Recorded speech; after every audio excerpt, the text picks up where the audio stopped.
So we're going to get started. Curtis over here has been kind enough to come and do our in-person presentation tonight. So he has joined us on the last couple of Zoom calls. I'm sure a lot of you recognize him. His call sign is KC5CW, and he's going to talk on an introduction to the James Webb Space Telescope, as well as Meshtastic. And he's also got a couple of radios to give away. So I will turn it over. Thank you. I am so nervous right now. I'm not used to real people in front of me. So imagine we're on the screen. Just look at the screen. I'll just look right here at the screen. You don't exist. We're hams. We're not real people. Sometimes that's true. Okay, I actually have a presentation.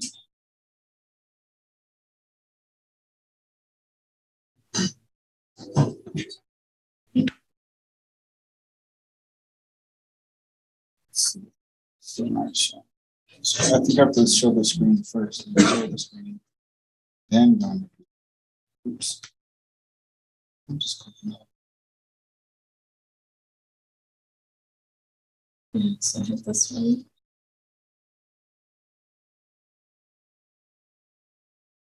Share again. There it goes.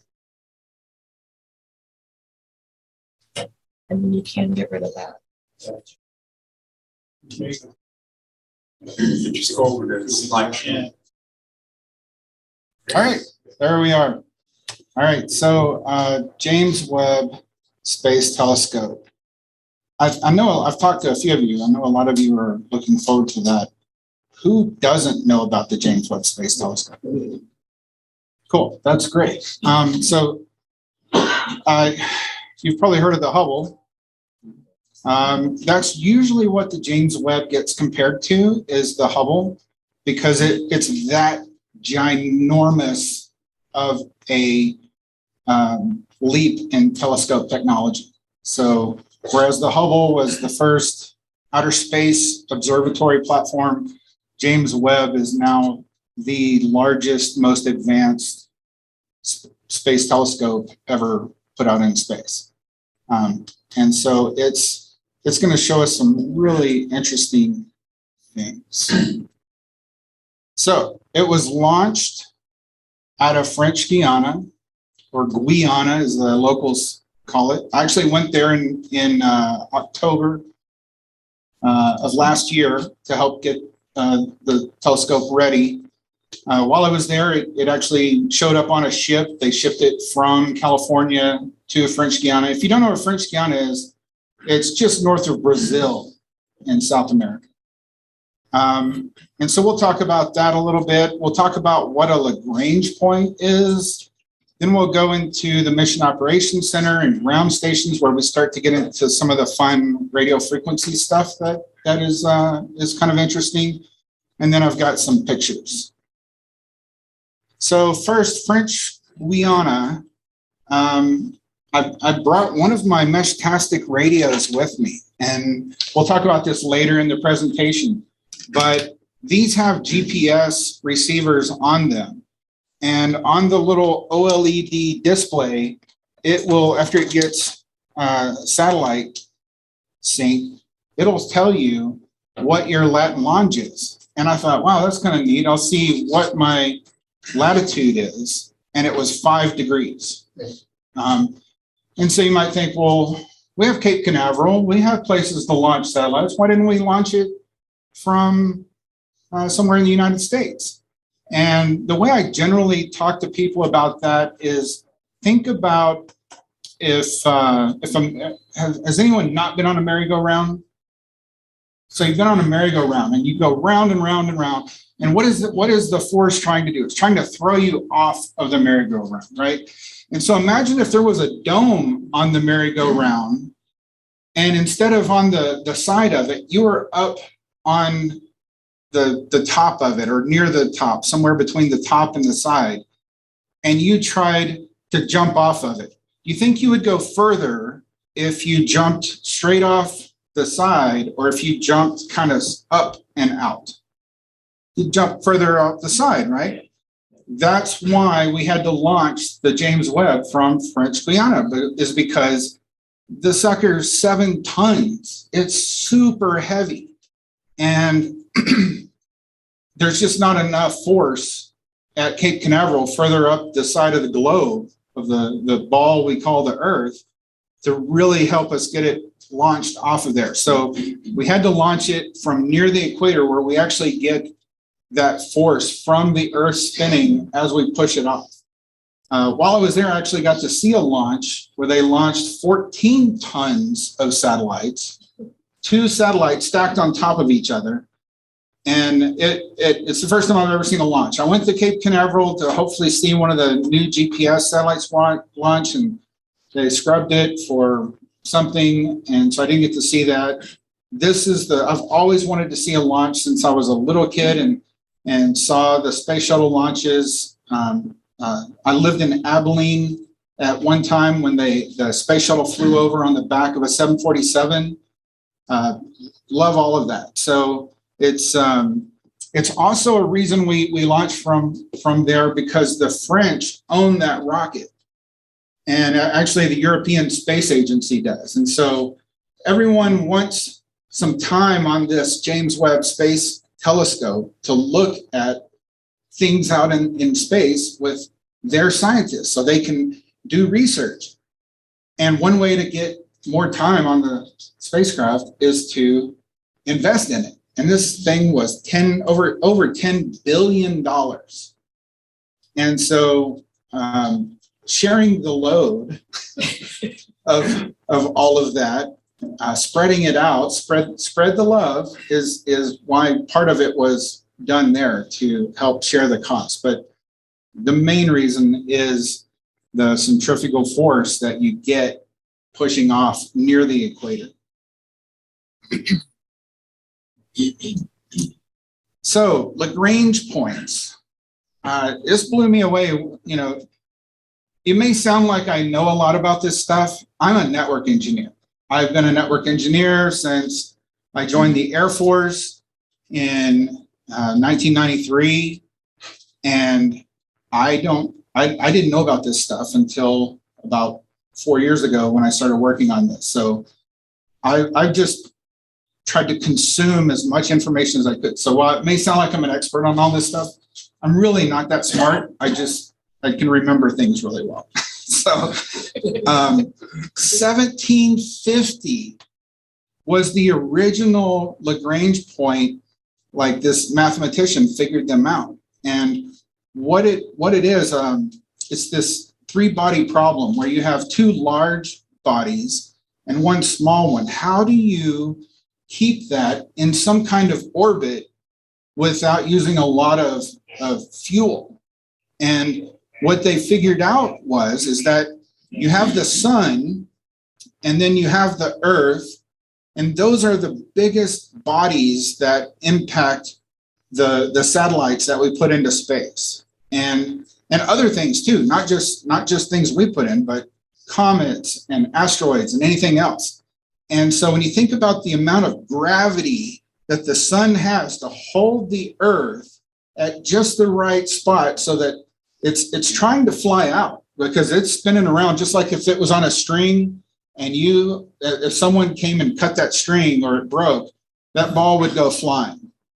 That's what the gravity well of the sun is. If you've ever seen those big funnels at the malls where you put like a quarter, a nickel, and it goes around, that's, in my mind, that's what I see when I think of the sun sitting at the bottom of that gravity well. And then as it goes up, that's where the Earth is sitting. So it's just on the perfect spot to never actually go into the hole and never fly out and off of the table. That's what the gravity well is. Well, there's another one that the Earth creates, but it's just not as big as the sun. And so that plus this becomes a problem where you try to think, well, where can I put something so that it doesn't go flying off into outer space, or flying into the sun, or flying into the Earth's atmosphere and becoming a nice, pretty streak across the sky. And that's what these guys back in the 1700s figured out, which, I mean, amazing. Now that's some smart guys right there. And so what they did is they said, we've got to put an observatory, and that's usually what they call it, as an observatory, because it's just like any other observatory on where you put a big telescope, but this one sits out in space. Well, we need it to sit somewhere. Hubble goes around the Earth. It orbits around the Earth. And every time it goes away from the sun and possibly in a shadow, man, it gets cold. And then when it goes into the heat of the sun, it gets hot. And it's great because it's nearby. That was what we could do. Luckily, it was there whenever they were able to go up in the space shuttle, capture it, replace the optics, and then clear up the fuzzy pictures, right? We can't do that with the James Webb, but instead of it orbiting the Earth, it's orbiting the sun with the Earth. And the reason we're doing that is this is an infrared telescope. This is not a strictly visible wavelength and just a little bit of infrared like the Hubble is. This one is mostly deep into infrared. And the reason we're doing that is because infrared is what all light eventually becomes. You say, well, why is that? Because the universe is expanding. And this is the same principle as that Doppler effect when a fire truck goes by and it's the same sound, but it goes louder and it's getting louder because it's getting closer. But what's changing? The frequency is changing, right? It's getting higher. And then as it goes away, those wavelengths start to get further and further away because it's moving and it's kind of dragging the sound with it. That's what the universe is doing. The universe is expanding. And so if you get far enough away from the Earth, you can actually get to a point where the light that was transmitted at a point in time will never get back to Earth because the universe is expanding faster than the speed of light. So you get to a point where there's just a dark area, and then no matter what happens, it's not going to go any further. And so right past that is like gamma and microwave radiation. And so we have pictures of what it kind of looks like beyond the infrared light. And I heard it described as by astrophysicists as, what if you got a picture of every human being on the planet and you took one picture with them all together with all their faces? What would you see? You couldn't pick out their eyes and ears and nose or anything. It would just be a blob. Well, that's the fidelity that we have right now of the X-rays, the gamma rays that are beyond visible light. And we don't have anything that can really see clearly all the infrared light that's just past that and is shorter or actually longer wavelengths than those X-rays and gamma. The James Webb, they invented these NIRCam, these different spectrographs that are so sensitive that they can't get hot, because what is infrared? You ever seen like the infrared heaters? That's just wavelengths. It's just heat, right?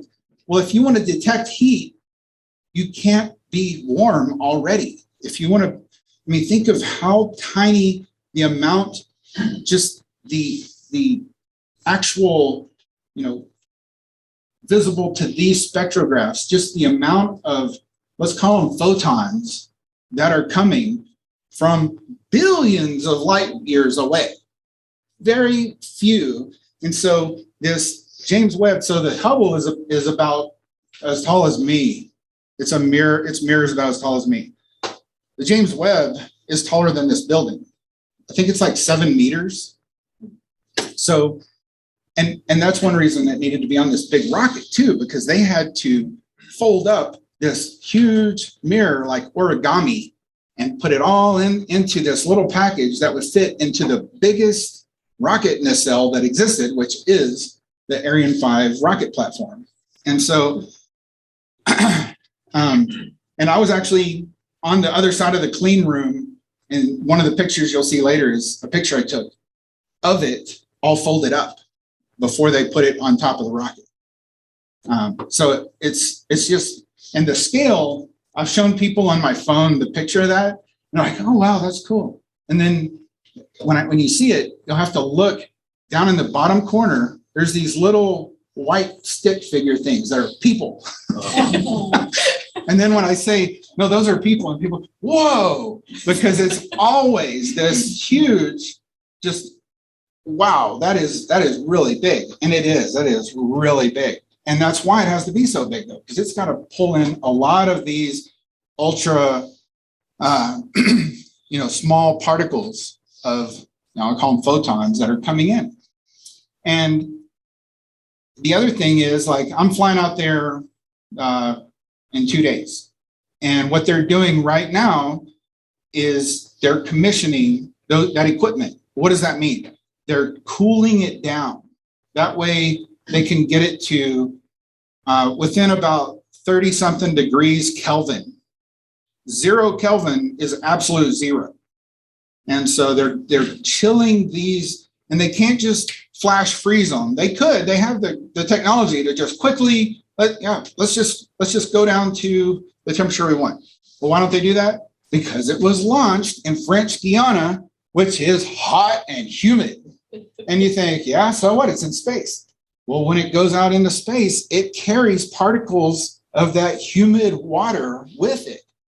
And there is no atmosphere for it to dissipate to. So if you have this really specialized instrument and it has droplets of water around it, and you've seen the pictures of the astronauts where they'll blow, like they'll squirt the water and it makes a little bubble and they'll suck it up. Well, that's what you have. You have these little tiny droplets of humidity that are out in space, and they will dissipate, but very, very slowly. And so they have procedures to slowly cool these things down with these cryogenic freezers. And then they have these huge, like we saw it on the first page. They have these, see these,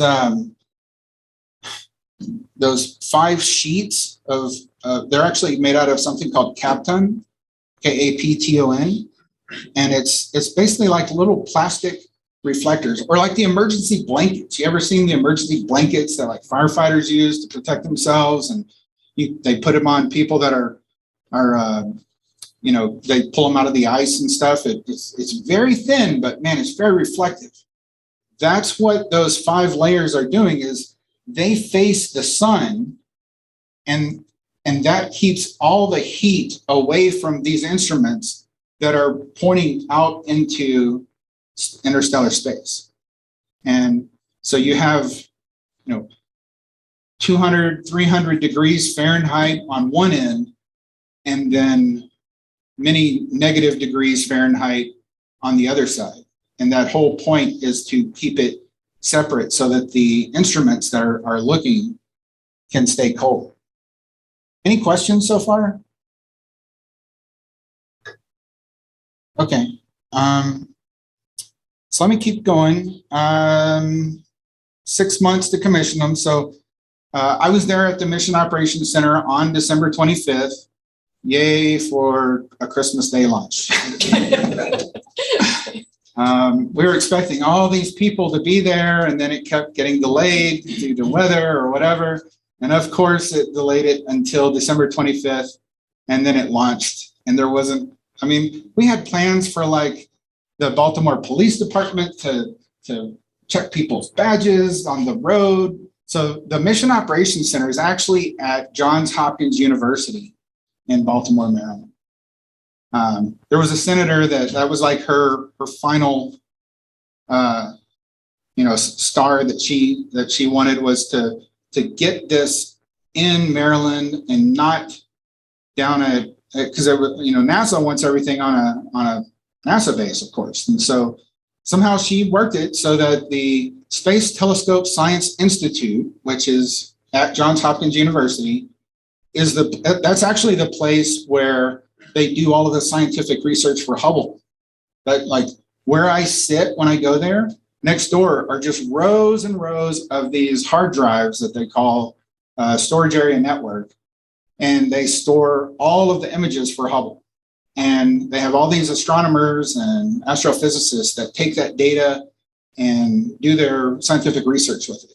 And so she said, well, let's make it so that this is the place where we control and monitor the James Webb Space Telescope. So the Mission Operations Center is like what you see on TV when you see the NASA controllers in front of their, multiple monitors and all of that stuff. That's where they're doing that. And then the backup is in Greenbelt, Maryland, at the Goddard Space Flight Center.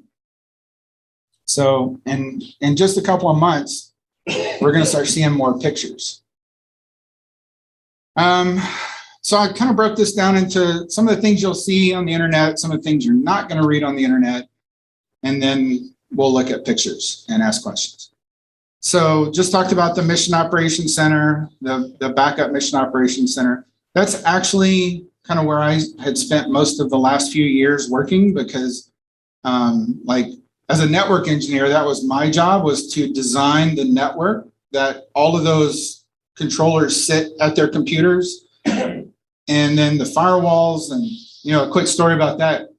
The Department of Homeland Security just came down one day and said, you have to have a separate router, this router, and it's got to have firewall modules, and you've got to put it out at your edge to the NASA internet connection. And we're like, okay. So the day I plugged it in, I'm on the console, and this is just like your router at your house, except this is plugged into NASA. And you would think NASA's public internet connection that they provide places like this would be filtered. And they are for some places, but not this one. That's our job. That was my job, really, mine and the security guys, to come up with all of those ways to protect it. And it was set up correctly, nothing wrong, no problems. It's just when we plugged it in, or when I plugged it in, I can see all of the messages of what's being sent my direction as an attack. And I mean, it's China, it's Russia, it's North Korea. I mean, you can just easily see that the instantaneously you plug it in, and those guys are just scanning, looking for any way in. It's that crazy. So when you hear about the cyber warfare and stuff that's going on, it's legit. There's really a war going on. And they have just almost unlimited means to constantly look everywhere for any way to get in and do naughty things. So then there's the way that we communicate to the James Webb Space Telescope. That's really cool. We use 2 bands. What are you doing? Okay, Russia just got in here. They're like, yeah, you're right. They wanted You didn't give me enough credit. All right, so we talked to the James Webb on 2 super high frequency bands, the Ka band and the S band. And the way we do that is through 3 different sites. And these 3 sites were picked because they're 120 degrees around the Earth from each other. And what does 120 times 3 get you? All the way around, right? And what is the Earth doing? It's spinning. And the James Webb is parked 1 million miles from the Earth. So more than twice the distance of the moon. And it's parked way out here. And we have to communicate while the Earth is spinning. And so while I'm there Wednesday, I'll hear on the NASA loop, they call it, we're going to lose Goldstone at 14:30, and then we'll pick up with Madrid. And then, you'll hear this handoff from what's called the Deep Space Network. And if you want to Google that sometime, there's some humongous, massive satellite dishes. And the reason they're so big is because that's what they use to talk to, like Mars, the Mars rovers and stuff. That's it takes, I mean, you can imagine we talk about, oh, I'm running 100 watts. I'm running 50 watts. I'm running barefoot. I'm running QRP, 5 watts, all these watts, right? Well, we're just trying to get possibly around the planet. This is talking about, I need to get out into, there's some of those really Voyager and Magellan, some of those really long distance that just go out and keep going that are out past Pluto now. You need some really high gain satellite dishes to do that. And that's what Deep Space Network is it's a whole set of these. And we've got, let's see, what's the next one? Yeah, so I'll on the next screen, I'll talk a little bit about some more of that, but some of the things you won't read on the internet. So it's been interesting to be on these loops, right? Because they don't simulcast those to the internet. You don't get to listen to those. If you guys were there, you'd get to hear them because none of it's classified. There's no such thing as like any kind of classification. The only classification we ever had to deal with, which was really interesting, is we couldn't show some things to people that weren't Americans. Like it had to be just to Americans. But this is launched out of French Guiana. And like a lot of the equipment was built in Canada, in Italy, in these other countries and shipped to the US. So I don't know. At one point we had the schematics for the James Webb Space Telescope that had that verbiage on it saying, and I can't think of it right now, but it's no foreign. It wasn't no foreign. It was it's basically what the U.S. State Department says. These are classified as munitions and ITAR. Thank you. And so it had ITAR control on this diagram. And I mean, this is like a AutoCAD, these are the plans for the James Webb. And it was right up on the wall. And the ground station controller, the main guy over all the ground station stuff, operations, had put it right up on the wall at the BMOC, right next to the window that they would bring all these foreign visitors through to do tours of all the different mission operations centers that they have at Goddard. There's been times where it'll just drop off. And like I hear some pretty scary stuff like, okay, we just lost telemetry and we won't have it for 90 minutes because we're waiting for the satellite to move into a position where we can talk to it again. and so it'll go into safe harbor mode. And that's where it's kind of on autopilot because when you have something a million miles away from you, you can't just sit there with a joystick and if you lose it, go and freak out, right? Like you have to say, we know we're going to lose contact with this at some point. And just plan for that. And that's what I've learned so much at working on this program is, the smart people aren't just the ones who develop these pieces of equipment that have never been invented before. Like they literally started with a blank sheet of paper and created these instruments that do the things that the scientific data need. But also you have these situations that come up that are just mind-blowing. Like the day I was there and they said, our star tracker's offline. Well, how do you navigate when you don't have a reference point of GPS satellites circling the Earth because you're a million miles from Earth? You do it like the old navigators did back when Christopher Columbus and those guys looked at the stars and figured out where they were based on what constellations were at what spots in the sky. We have star trackers that do that for the James Webb.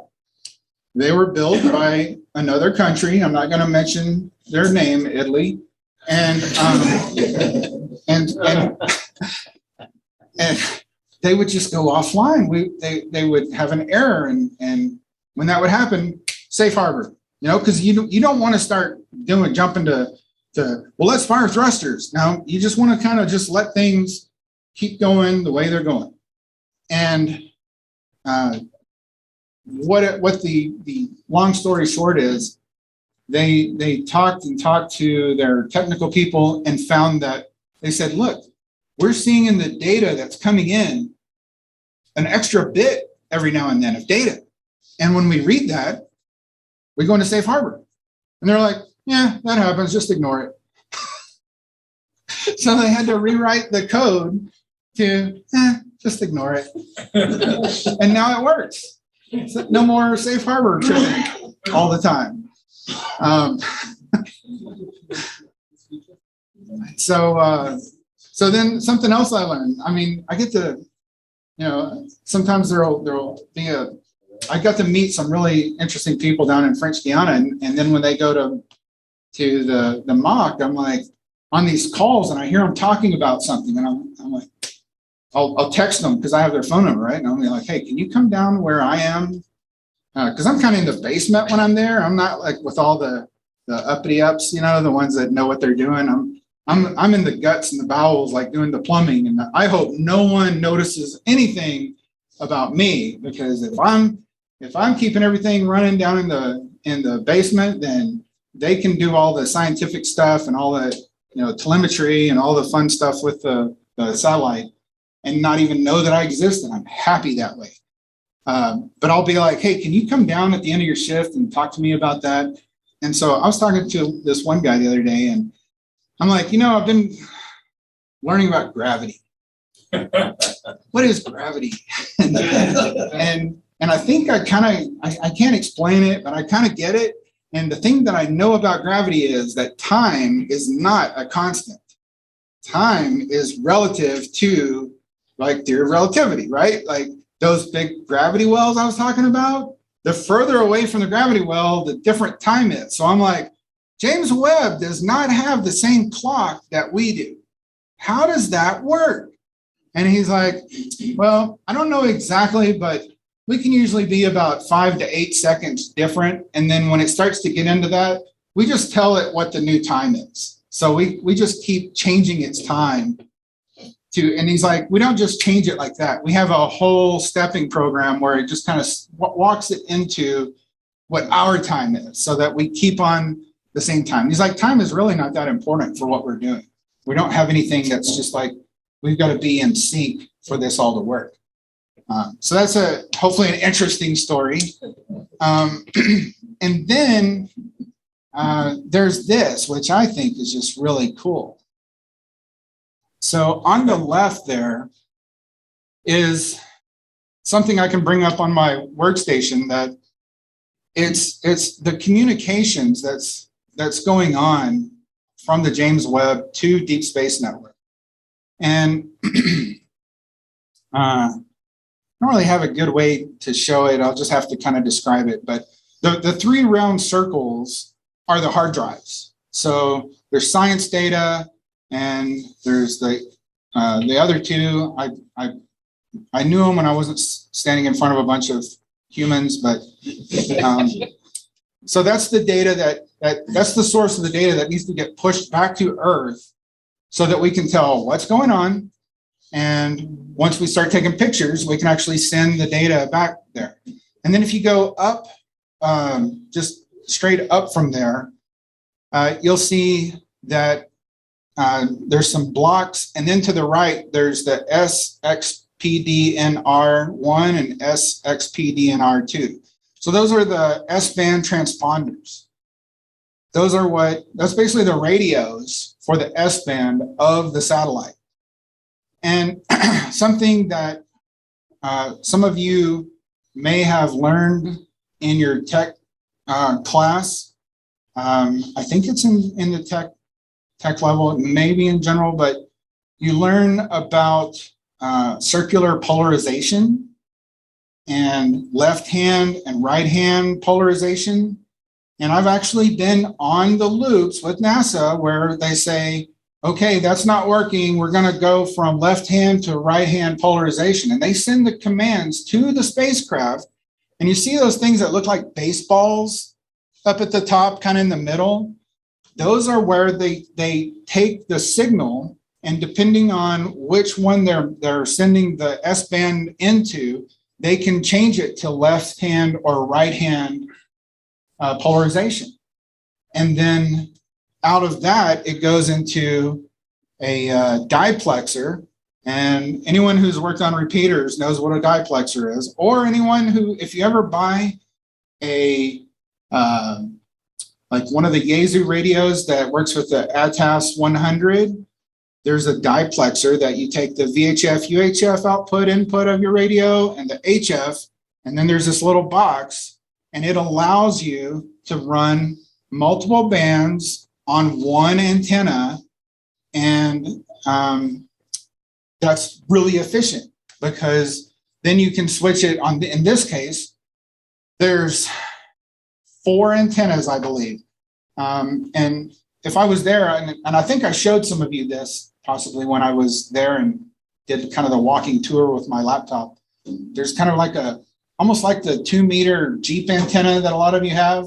So as far as I'm concerned, James Webb's in the Jeep Club.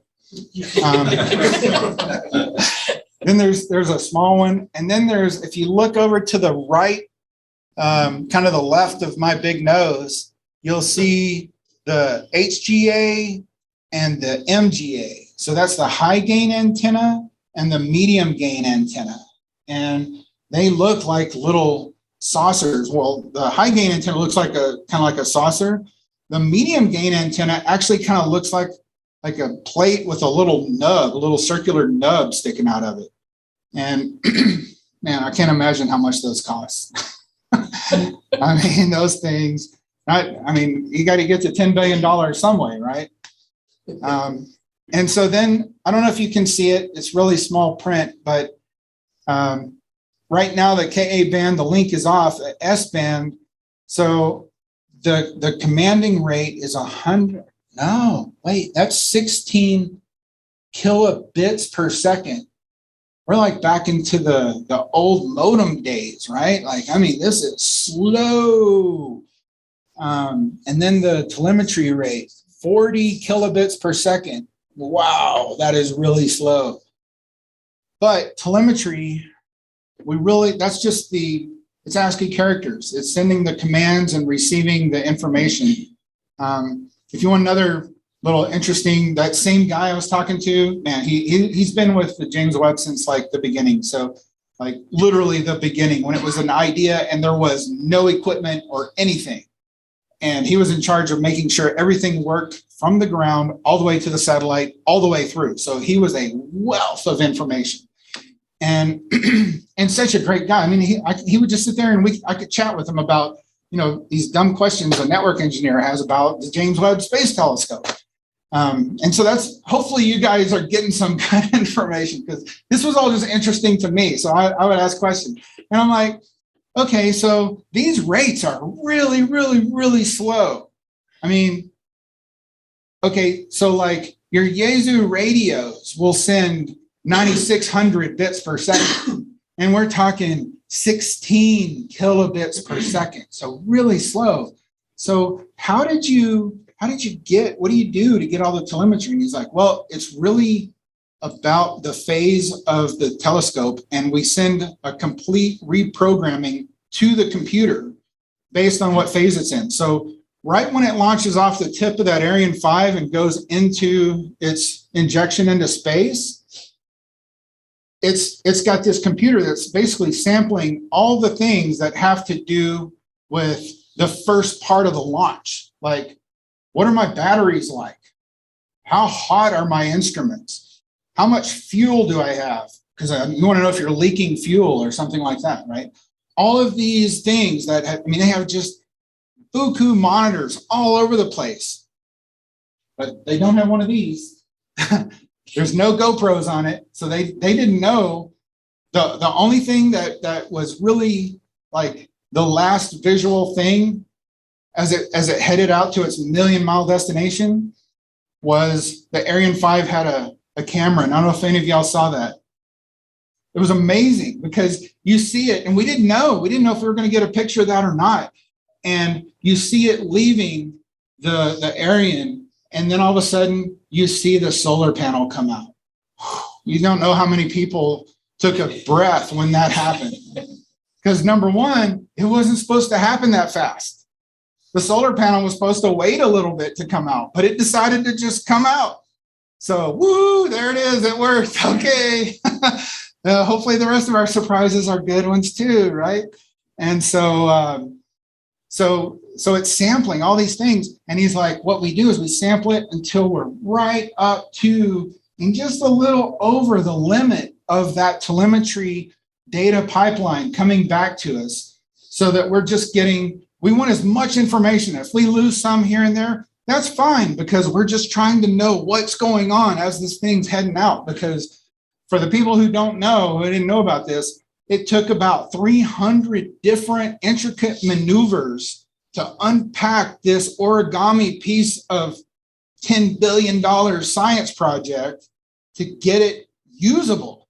And there was a lot of people saying, no, you failed with Hubble, you're going to fail with this too. And, I mean, there's a lot of trolls on the internet, right? And so people were just like, no, you're not going to do it. But man, everything worked perfectly. And so as they would say, get it to a point where they, the big one was when they unfolded all the scaffolding that held those 5 Kapton sheets, and they stretched them out. Once that's done, you don't need to know the position of those arms anymore. You don't need to know the position of the Kapton. You don't need, so many things they could basically scrap and never listen to again, because those sensors aren't needed anymore. And so now we can reprogram it to, let's start looking at the temperatures of all of our science instruments, because you didn't really need to know that on your way up. You just need to know that after you get out there. And so that's how some of that works. You'll see that's me. That's the bowels that I was talking about. That's where the data center is. That's where all the server racks are. So here's some of those pictures I was talking about. So we'll start in the one in the top left. That's in French Guiana. The museum, unfortunately, the Musée de l'Espace was closed because of COVID. That was, I had no idea going down there. I've been around the world. I've been to South Africa. I've been to Finland. I've been to a lot of different places, Singapore, all around the world. And you just never know. Like people say, it's going to be third world, but it was really nice. Here we go, Russia in it again.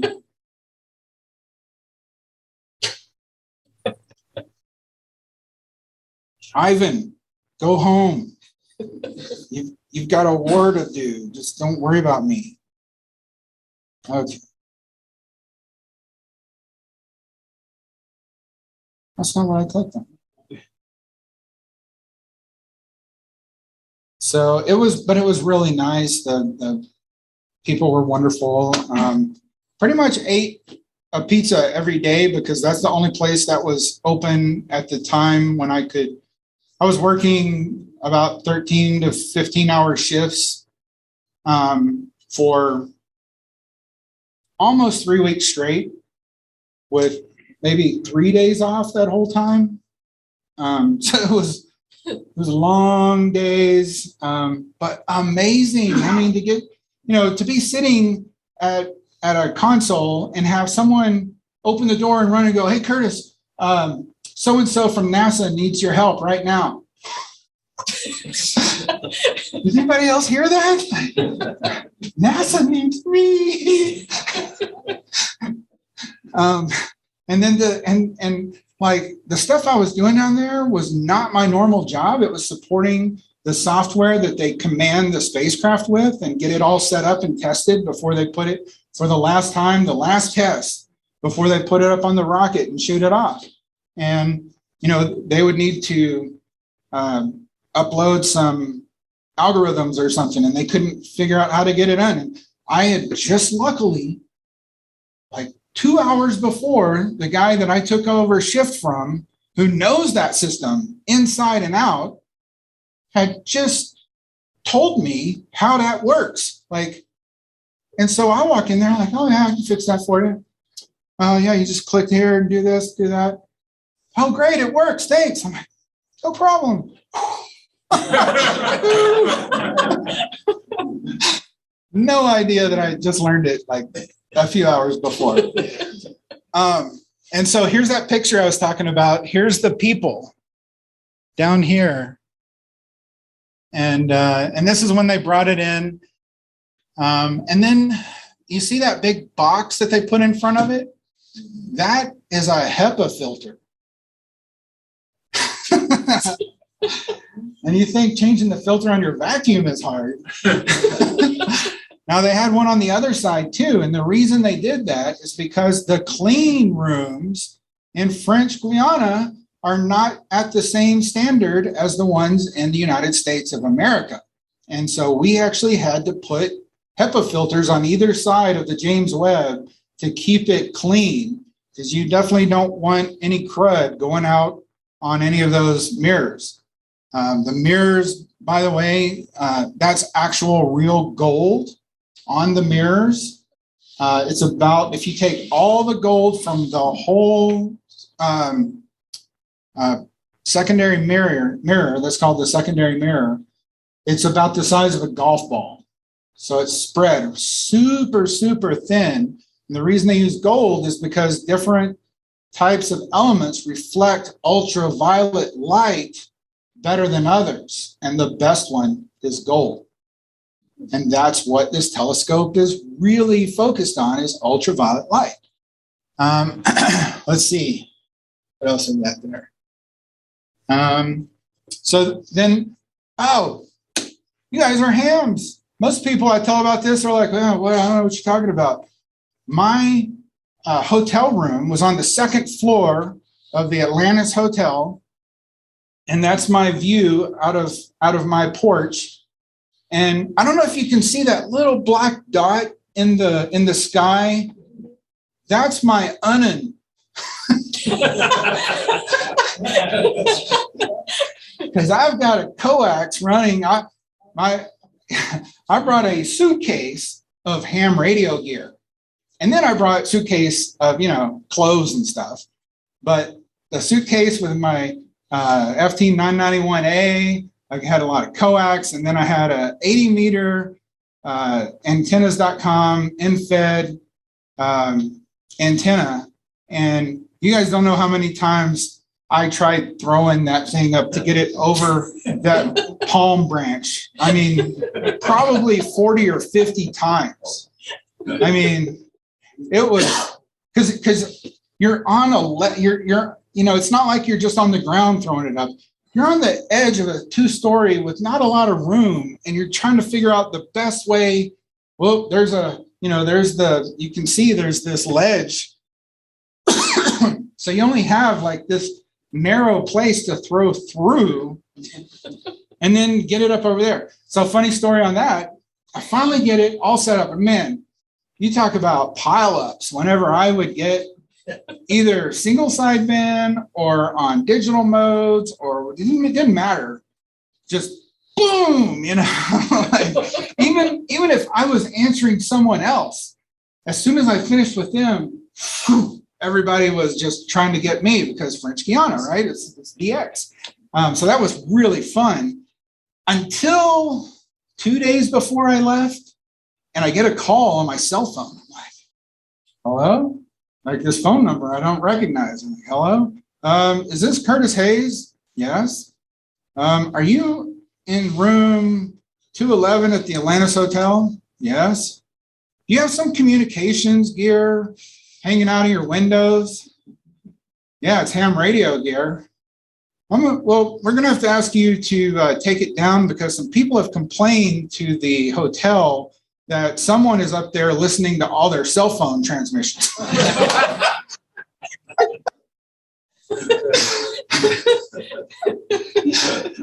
Okay, I'm like, no problem. I mean, I'd had my fun by then, and whatever. So then the bottom right, that's actually the Mission Operations Center. It looks really cool. There's like all this glass. There's glass on both sides, and the wall even has glass, and you can see out to like this creek that runs down the hill there at Johns Hopkins. Baltimore is not a pretty place, but Johns Hopkins is this little oasis protected by 24/7 security guards at every road that enters and exits Johns Hopkins to keep the riffraff out. But Sorry. I wear this shirt and they're like, oh, okay. If we didn't see that. So here's something really neat. So the first picture that it took was that black and white one up in the top left. And that was what everyone calls the James Webb selfie. So like I said, there were no GoPros. There's no cameras except the real cameras that are taking the real, astronomy photographs for science. And you think like all the telemetry says that everything went out into the proper place. Everything's saying it's pointed in the right direction. But do you really know? Not really until you take a picture. And that's what that is. That's a selfie where it actually took a picture to go, let's see, are all of these mirrors actually where we think they're supposed to be? Are all the support booms where we think they're supposed to be? And yes, they were. So then we go forward a little bit, and they need to take a picture of something that's just a known entity that they can kind of get their fix on, make sure the alignment of all the mirrors. So they had this star that's in Ursa Major, the bear. It's also part of the Big Dipper. And they took a picture of it, and then they took more pictures. And we don't have those on here, but the whole point was they started out with each of those mirrors created a separate picture of the star. And so that let them know where the actual, pointing of each mirror was. And then there's a group I walk by, and it's called a wavefront. And they actually treat it like it's a wave, because it's like this wave that all the photons are coming into and then getting reflected, and there's all this bouncing back and forth and everywhere. And they had to start getting all of them into a concentric circle for the two rings. You see, there's like the outside ring of mirrors and then the inside ring. And so they kind of got them all evenly spaced in those two rings. And then they started pulling them in until they had all of them aligned to where it took a picture of the star as if it's one image from one mirror. And they can move those mirrors in micrometers. As you think about it, those photons are less than micrometers in length. So they have to really fine-tune, adjust everything to get it just where it's supposed to be. That's another reason they have to make sure that the temperatures are equal, because you don't want temperatures fluctuating, because, man, you just move the temperature a degree and it changes the shape of the mirror. So they got it all in. And the big starburst picture on the right, that's that picture. And that's cool. But what's really cool is if you know the backstory, or as Paul Harvey said, the rest of the story. And that's the bottom left picture. If that bottom left picture was taken by Hubble, and there was an astronomer at the Space Telescope Science Institute years ago, and he put in for, I think it was 10 days of the Hubble's time, to stare into space at a dark area. And everyone was like, what are you, wasting the time of the Hubble? We could be doing real scientific work on things we know that are out there. You're just going to point at this dead part of space where there's nothing. Why are you doing that? He's like, and this was kind of like a career make or break type thing. And when they finally developed the 110 film that got dropped in, this is what they saw. And what all those little dots are, every single one of those is a galaxy. Millions of galaxies in this spot they thought was just dead, dark space with nothing in it. But you let it expose over time for 10 days, and that's what it took. That's what they got. Well, James Webb took this little image like that of the star, and do you see all those little dots in the background? That's the same thing. Those are deep field image universes, like not universes, but galaxies, way back in time. 22-minute exposure versus 10 days. Right. I mean, it's amazing what you see with this. Here is the place to go if you want to see what's going on with Webb. If you just go to NASA's website, you'll see that. You don't have to type all that out. But if you go to NASA's web or just search in Google for James Webb Space Telescope, I think it actually brings you to this page.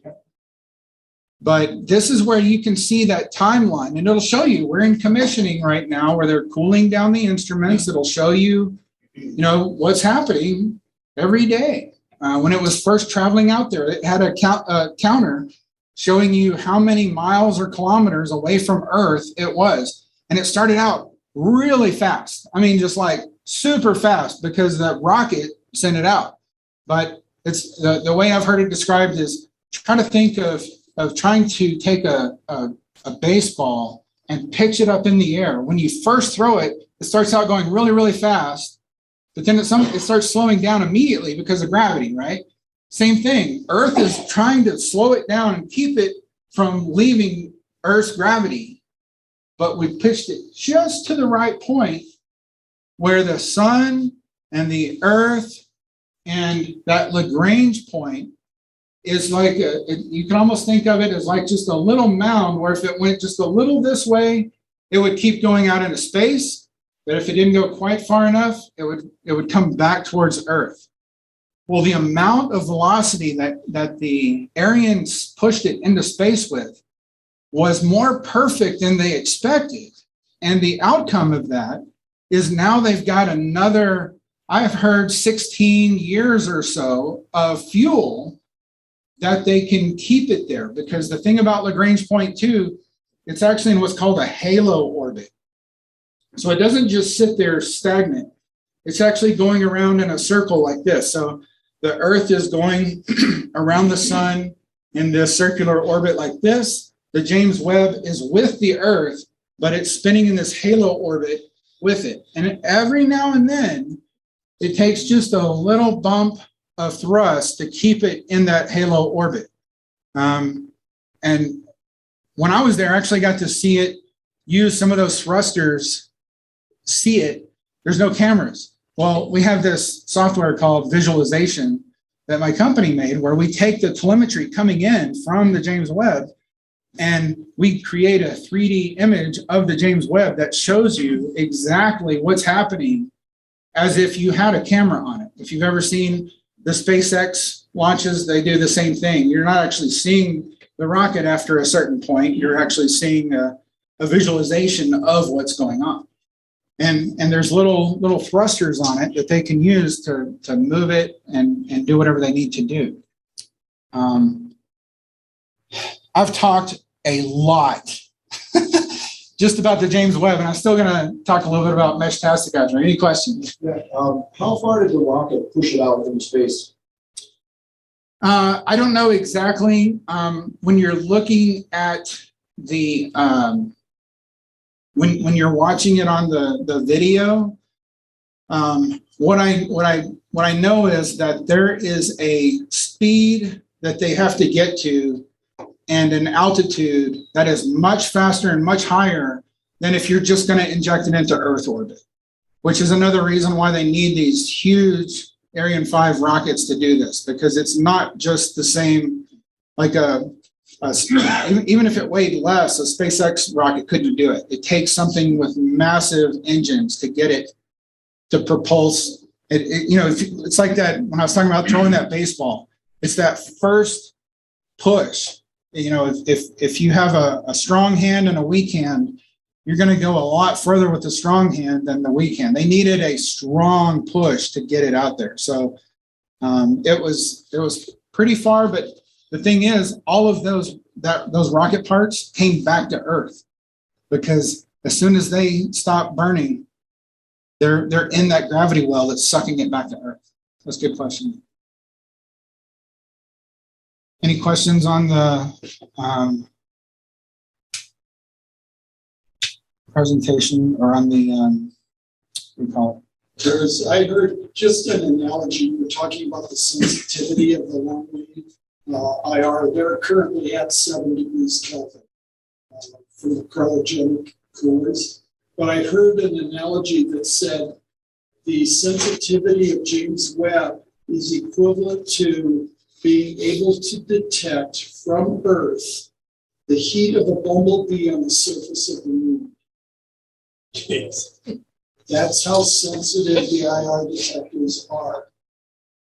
So they're going to be looking 13 point some billion light years away. They call it first light, because it's literally, as far as light goes back, we'll be able to see it. And so that's the other thing they're talking about. It's looking back in time. I could keep talking for a long time. I'm not going to, but just one quick other thing. Apparently, all of the galaxies that are younger than us. So, see, we live in kind of an old part of the universe. There's earlier parts of the universe that are still newborns. Like they're massively bigger suns than ours. There's massively bigger galaxies. There's all these black holes where these galaxies have collided and created black holes. There's all these things the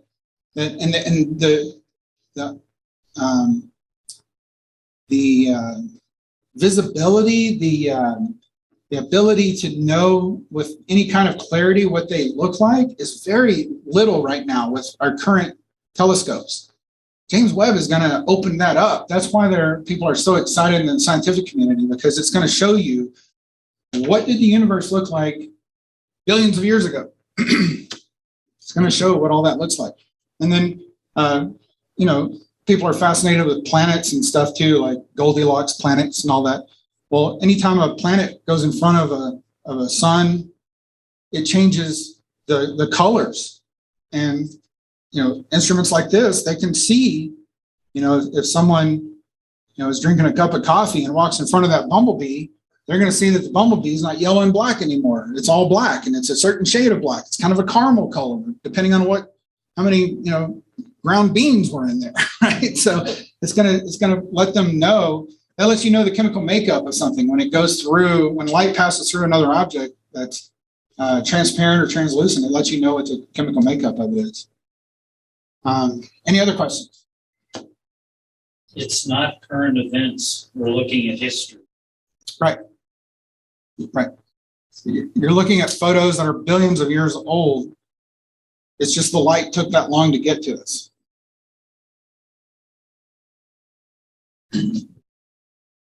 All right. Part good. Meshtastic. Okay, so I'm pretty excited. I know it may not look like it, but this is me excited, by the way. And a friend of mine calls me Deputy Dog, because that's how he says that I talk on the radio. This is KC5CW, CQ soda, CQ soda. He's always teasing me. That's how I come across. So I try to be more animated. Hopefully that's coming across. So Meshtastic. I've actually been excited to hear some of you have come up to me and said, like, I didn't know what Meshtastic was. And I'm really excited to learn about that. I didn't know what it was until not quite a year ago. I went to breakfast with a veteran breakfast, and a friend of mine was talking about it. And I'm like, wait, what are you talking about? And I looked it up, and I was like, okay, ham radio, communications guy, this is cool stuff. So normally I just talk about the non-ham stuff, but because I'm here, I'm going to talk about the ham side as well. The non-ham side, it's an open source software. So the software is called Meshtastic. So I will typically just say Meshtastic when it's kind of the all-encompassing. In some parts of the country, you say, I want a Coke. What kind of Coke? I want a Dr. Pepper. Or a Kleenex. Well, what kind of Kleenex? A Puffs, that kind of thing, right? So Meshtastic is the software. It was originally developed, I don't know this for sure, by some Swiss guys who were jumping off of cliffs with their parasails or paragliders. And they would get far enough away that their walkie-talkies couldn't work. So they wanted a way to cheaply create a mesh network and send text messages. It's turned into using something called LoRaWAN, which is a commercial communications protocol. It's basically like a chirp-based spread spectrum, which is kind of like what radar uses. And it's using, here in the United States, it's 915 megahertz, unlicensed, so ISM band, 33 centimeters to us hams. But if you're a technician, you have permissions to use not only that band, but the other ones that are out there in the 433 and 923 megahertz. There's also some 800 and something megahertz for Europe. We don't have any permissions in that, so we couldn't use that. But generally speaking, 915 megahertz is the de facto standard that we use here. The power of like these little radios. So this is what's called a TTGO T-beam, and this is the whole radio. This radio has Bluetooth, Wi-Fi, 915 megahertz, a web server, like a battery controller. You put a lithium battery in here, so it's all in one everything. It's got a USB port that will charge the lithium battery if you're plugged into a USB connection. It's also got a serial.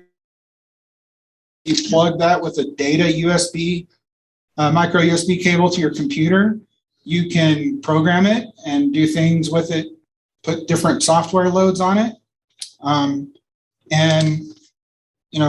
Off of one of the Chinese websites, you can get this for about $35. It'll take about a month to get it if it doesn't get lost in the mail. They say they put out 1 watt, but they don't really, because it's China math, I guess. I don't know.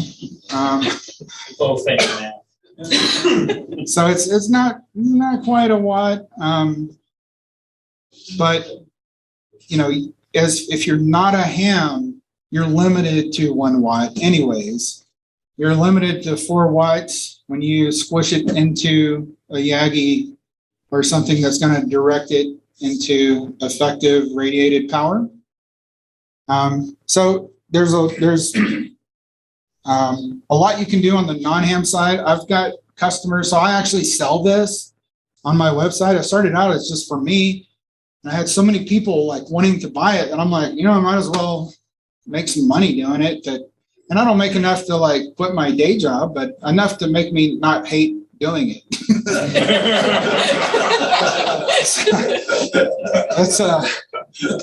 That's kind of my motivation, and I just like getting people into it. Let's see. There's a guy, a customer of mine in South Dakota. He's got a big ranch, and he's made So it's text only. It's text on. Oh, this also has a GPS receiver on it and GPS antenna. There's a GPS antenna right here stuck to it. And he's able to send text messages to his wife when he goes to the next city over, because he said he sent like over 50 miles. And so there's like city hill on his ranch, and he has an antenna on the top of the hill. And it took him a few tries to find the right antenna to work, which, you know, if you've ever worked with building repeaters and stuff, you know that works, because it's not just like a nice V summit, right? It's got this nice bowl to it. And so he's got that. He's got solar powered. He's got it set up. So you can, the software also lets you set up like store and forward mode, so that you can have a store and forward node in your mesh. And that way, if you're not there to receive it, you can come back later. And when your radio checks into the network, it goes, oh, I got a message for you. And it downloads it to both your radio, and you can see it on the OLED display, and you can see it on your phone, because you typically connect your phone to it with Bluetooth. There's a client called Meshtastic. That's free software. It's available for Android and iPhone. For Android, you have to download the Amazon Android store. So that's not your Amazon app that you order your lattes from. This is the Amazon Android app store. And then once that's installed and you've said, yes, I'm allowing Amazon to see all my secrets and all those, this is unsafe software, even though Google is sitting there monitoring every single thing I do, even when I turn it off.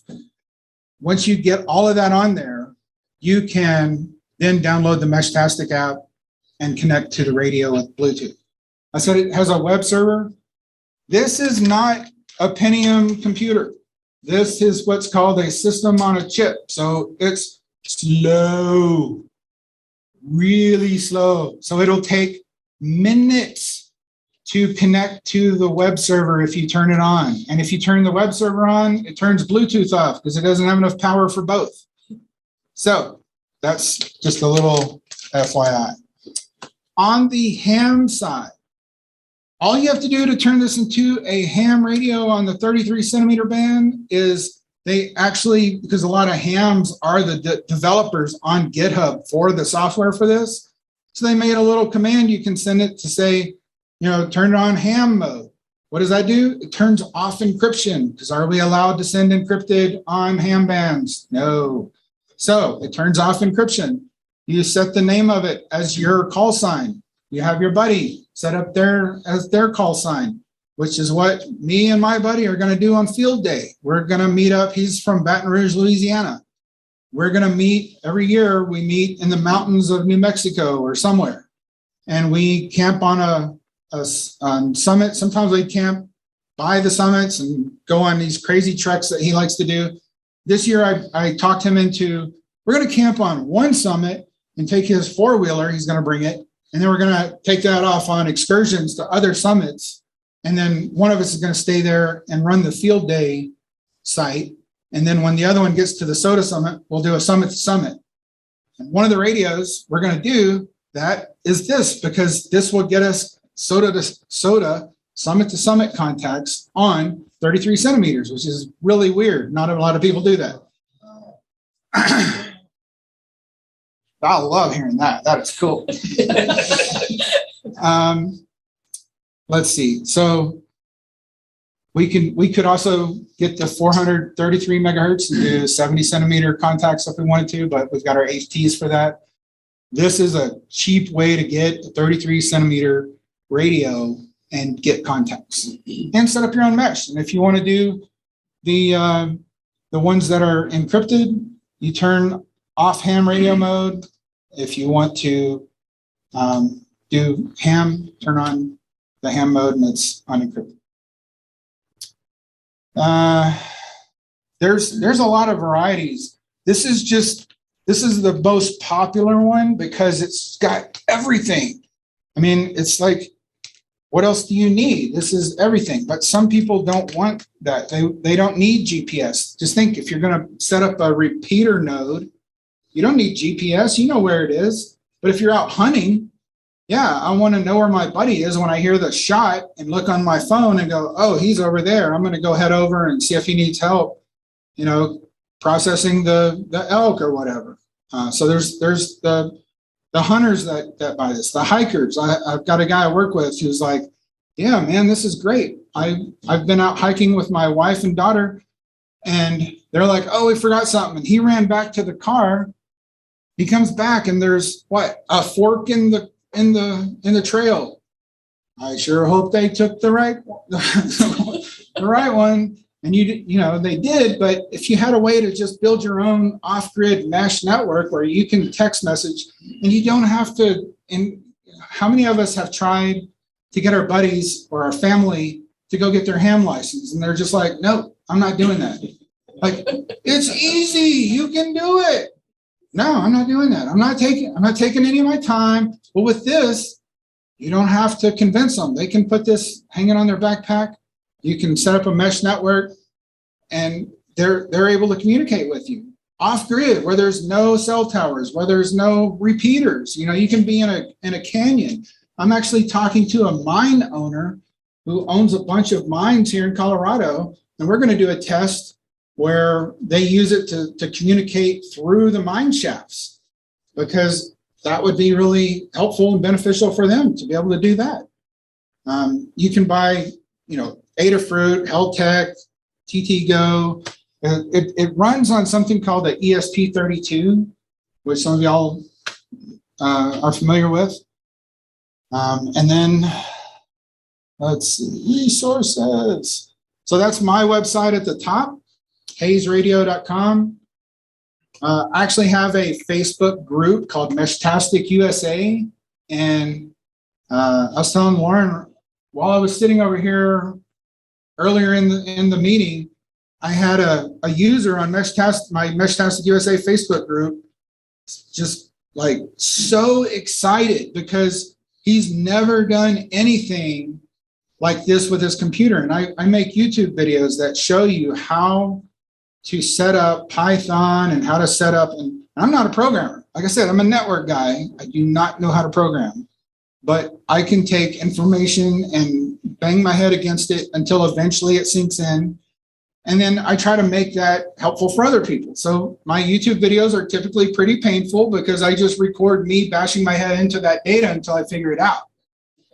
So, if you're smart, you'll fast forward until I get to more where I figured out what I'm doing. But he's like, I can't get it to work. And he sent me a screenshot. He's like, does this mean it's working? And I'm like, yeah, that means it's working. Okay, what do I do next? And I'm like, click to get code, and it downloads the code. And I'm like, okay, you're there, man. As long as you've got a USB data cable. See, a lot of people, they try to plug this in, and a lot of USB cables are power only, and they don't tell you that. And so you need one that can do data as well. And so I'm like, yes, please click the button. And he flashed he's like, do I click flash? And I'm like, yes, just don't flash me. No, I didn't say it. Flash it. And I know it's late. I know you guys are like ready to go to sleep, take your naps and stuff. So I'm trying to keep it a little light. GitHub, if you search GitHub for Meshtastic, you'll find the software. There's a Discord. Does anyone not know what Discord is?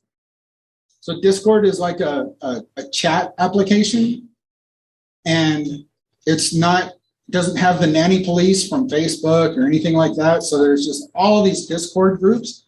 And if you go to the GitHub Meshtastic, or the meshtastic.org that was put in the chat here, meshtastic.org actually has, and I think I have it on my website somewhere too, but they have a link and you can join the Discord, and there's a help channel in there.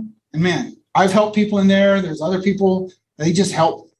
And then you can watch the developers talking about the stuff they're developing too, like the store and forward stuff that just came out a few months ago.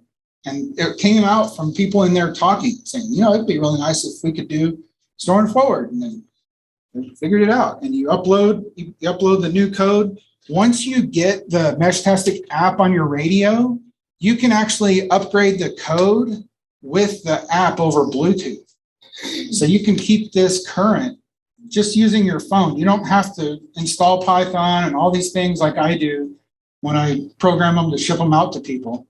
It's just ready to, it's because when they come, they don't have Meshtastic on it. So I make it easier for people that don't have the nerd skills to get into it. That, I think, yeah. Any questions about Meshtastic? They're like, just shut up. I want to see who wins. If I set up a repeater up on the top of the hill behind me that kind of blocks me in, would I be able to talk to other or chat with other people then that have on this Meshtastic radio? Great question.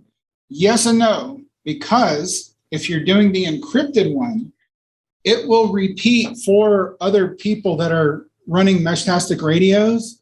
But if you're not using the same channel name, which is the crypto key, you're not going to see the other people. So if you keep the default one available, if someone powers on a new one, you're going to be able to talk to them. And then you can say, hey, we've got a secret channel over here called TLM. Put that in there, or TLM, whatever you want to call it, the channel. And you can have your own channel. Or if you're doing unencrypted, then yeah, anyone would be able to, but they would have to turn off encryption, put their call sign, and then join. Any other questions? Okay, so I brought a kit where Sounds like we might have a question on Zoom. okay. The question is, do you have a favorite of the radios yourself? Yeah, I like the T-beam, the one that I brought here. That's just all in one. It's just so I've made them, and so what else? I've seen other people doing. What I've done is I've put this in a plastic box, and then I've glued on the top of the box some solar panels, and soldered them all together and put a controller in there. And then added some more lithium batteries so that I've got just a nice big pack of batteries and solar so that I have a way to keep it going for more. So one lithium battery will last about 3 days, and then you've got to charge it. So if you have solar and you can plug into the USB, you can charge it that way. So this is by far my favorite. It's got an SMA antenna connector, which is really great for buying some of the Yagis and stuff off of Amazon and eBay, because you can quickly connect it. One thing I will let you know, though, is if you put coax on here, we all know coax is very angry. My brain's dying. It attenuates quite a bit at these higher frequencies. So 915 megahertz. Going to attenuate. Really, those dBs get just chewed up every inch that you make it longer and longer. It's going to lose 3 dB, which is half power, right? Within just a little bit, and it's kind of hard to get LMR 400 on a SMA.